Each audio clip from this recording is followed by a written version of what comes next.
although they may not acknowledge it explicitly, but you can tell that from time to time they do respond to views that are posted online, even if they refuse to have the basic courtesy of acknowledging the source of those views.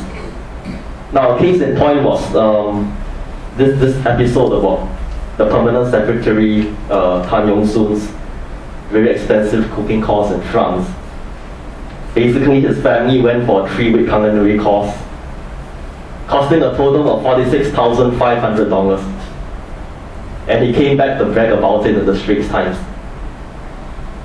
Now, bloggers jumped upon it, and it was because there was so much angst and frustration expressed in the blogosphere over this display of arrogance that the mainstream press had to respond, Mr. Tan Yong-soon had to respond, and the issue was raised by people like NMP Siu Kam Hong and Donovan. So people in the mainstream are increasingly forced to pay attention to the blogosphere. And bloggers are also putting the point across more effectively now. For example, websites like the Singapore Enquirer, they are using technologies like videos, not only to express their views, but to engage citizens as well. For example, interviewing residents about current issues, asking them about things like the cost of living, policies affecting their everyday life, what are their hopes for 2009, and interviews with old folks trying to make ends meet and so on.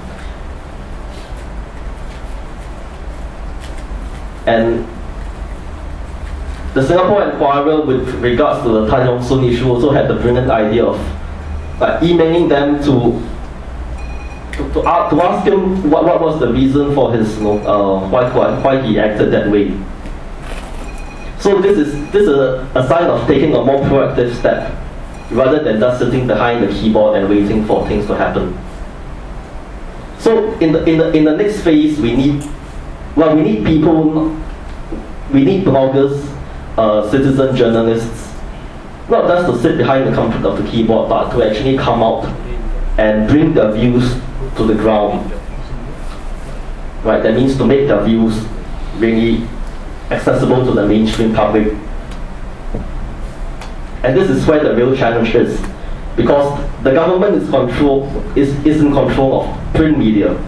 So how do you make online media become mainstream and have the same level of attention as print media? I think that's one of the key challenges that faces us. How do you take something that's written on websites like the Singapore Enquirer, or get the information down on print and have a method of distributing it to the general public? I think that's one very good question that we should ask ourselves.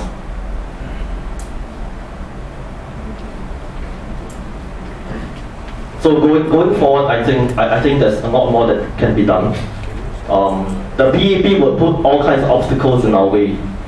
When people want to get out of their comfort zones and go down to the ground and engage citizens directly, the PAP always puts more obstacles. It passes laws that says ridiculous things like it is illegal to conduct a campaign in public if there are 5 or more people. The PAP says that the pamphleting is illegal, and so on. So the question is do we then recoil in fear at these ridiculous statements, or do we find some way to overcome them and find a way to reach out to the masses in this climate? So these are the thoughts that I'll leave you with, and I think to conclude, I think this seminar is an extremely good starting point, and I hope that people, bloggers, journalists, activists would really take the message to the ground and find a way to bring the message to the masses directly. Thank you.